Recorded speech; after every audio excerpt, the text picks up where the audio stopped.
And we begin with Janine Stanwood in Vero Beach. Right now we are in the heart of Vero Beach, and I can tell you in the last 2 hours or so the winds have really picked up.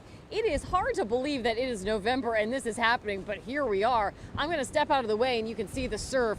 It is just absolutely rough, and you can see that our view has actually narrowed a little bit. That's because there's a whole team of storm chasers from around the country. They are where we are. Some of the people who live in Vero Beach, who have been here for a long time, say they are bracing for this. Whipping winds, rough surf.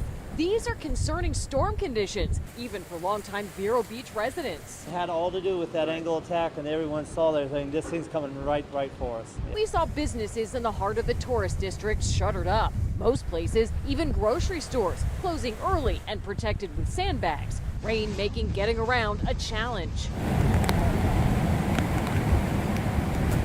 Earlier in the day, conditions started to get ugly here. So public works crews here in Vero Beach tell us that, check this out, this sidewalk and this boardwalk just collapsed after eroding from the high surf and the wind earlier today. It seems that the south end of the boardwalk does seem to get a lot more erosion than anywhere else. And just in the last 2 hours, I was able to walk my dog up here, and now you see the sidewalks falling in now.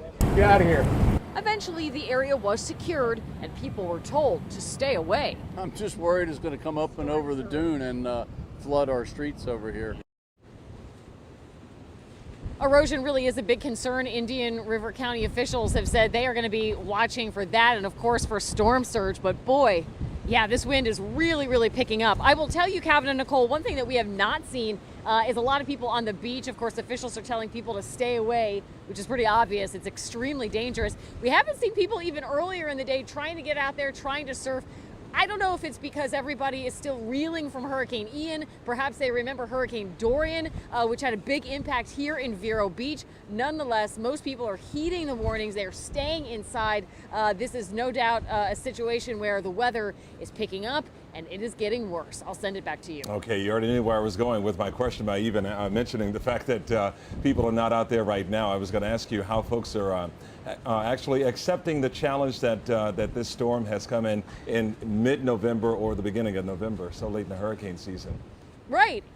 It's one of those things that you don't expect it. You take down your hurricane shutters. Maybe if you had some things sort of secured and said, I'm just going to leave it until the end of the fall before the Thanksgiving holiday comes up. Now, surprise. So I think people are taking it in stride. We're seeing the hurricane shutters that are up in some of the businesses. I couldn't believe it. We went to just sort of take a ride around to maybe pick a sandwich up at Publix. Publix closed at noon here. There were some other grocery stores that closed at 8 o'clock tonight. Some restaurants decided, you know what, it's not worth the chance to lure people here to a beachside restaurant, so they all closed. So a lot of businesses are closing. I think everybody's hoping this is sort of one last hurrah of a hurricane until next year. If that happens. Fingers so, crossed. in Florida, you never know what's going to happen. Yeah, and it's nice to see people staying inside, staying away from the beaches. Janine, what's the flooding like over there where you are? We are seeing some flooding so far. In fact, where we are right now, we're seeing some water, we're seeing some sand. You can see this, sand on the pavement right now. No major flooding yet.